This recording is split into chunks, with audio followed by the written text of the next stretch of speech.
Oh salut, je voulais dire quelque chose qui m'a échappé dans mon audio d'avant, mais c'est pas grave.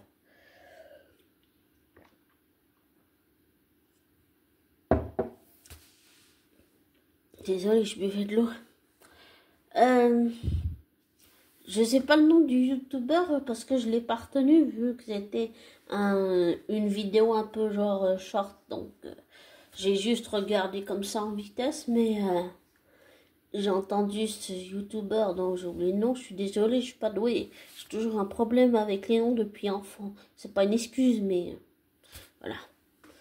Désolée. J'ai entendu cette personne, cet être humain, qui disait donc sur sa chaîne YouTube, désolé que j'ai pas retenu, qui disait que il y avait fils de, je sais plus de qui il parlait. Le seul nom que j'ai retenu c'est Bill Pullman et il a dit Lewis Pullman, fils de Bill Pullman. Et je savais pas que Lewis Pullman c'était le fils de Bill Pullman. Et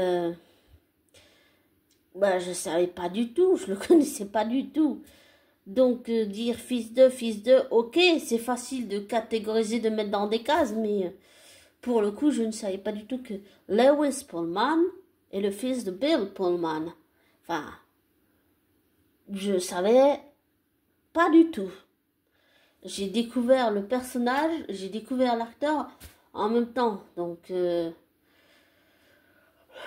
ok pour dire fils de, mais je le mets pas dans cette case. C'est ce que j'ai fait à un moment donné, par exemple, quand je parlais, quand il y avait le fils aîné de Hélène Ségara, je dis le fils de, pour dire le fils de Hélène Ségara, mais à une époque je mettais dans des cases, mais maintenant je fais plus ça.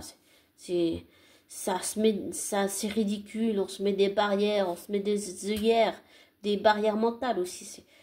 Enfin, j'ai arrêté de faire ça, donc voilà.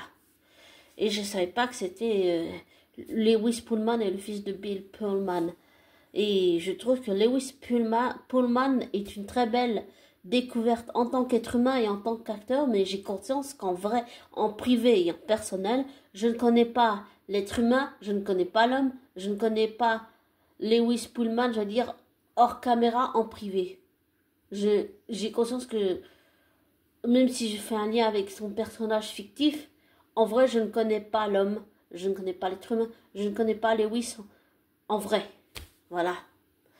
Et je savais pas que c'était fils de. Mais je suis très contente d'avoir découvert cet acteur et j'ai envie de faire un peu comme j'ai fait avec Robert Carlyle, avec Tom Hiddleston, avec, bon, j'ai pas tout continué, mais avec la découverte de, comment il s'appelle, Norman Reedus. J'ai vraiment envie de découvrir cet acteur dans tous ses films et tout. C'est quelqu'un que j'ai vraiment envie de suivre. Je trouve qu'il a fait un excellent travail avec le personnage de Robert. J'ai aussi appris que il voulait pas qu'on l'appelle Robert parce qu'il avait déjà joué Bob dans, enfin, il voulait pas qu'on l'appelle Bob parce qu'il avait joué Bob dans Top Gun Maverick. Je savais pas, mais apparemment Marvel a refusé. C'est dommage. Et dans le film, dans la traduction, je trouve qu'il devrait plutôt pas dire Roberts, mais Robert. Parce que son vrai nom, c'est Robert. Le personnage de Sentry Voice, c'est Robert, c'est pas Robert.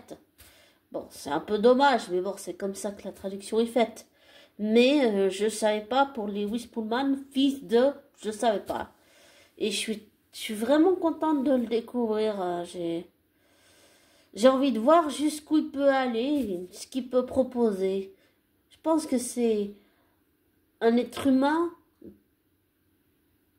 qui a du talent, qui en a sous le pied. Et j'allais dire, je pense que c'est quelqu'un qui peut faire une très belle carrière. Et je lui souhaite de réussir. Et j'allais dire, quel talent. Il est très fort pour réussir à transmettre des émotions. Je suis très contente d'avoir découvert Lewis Pullman. Je lui souhaite le meilleur. Mais à tous ceux qui participent à l'univers Marvel, je leur souhaite dans leur carrière de réussir dans les domaines qu'ils souhaitent réussir à tous et toutes. Et à toi, abonné, je te souhaite de réussir dans le métier que tu veux faire.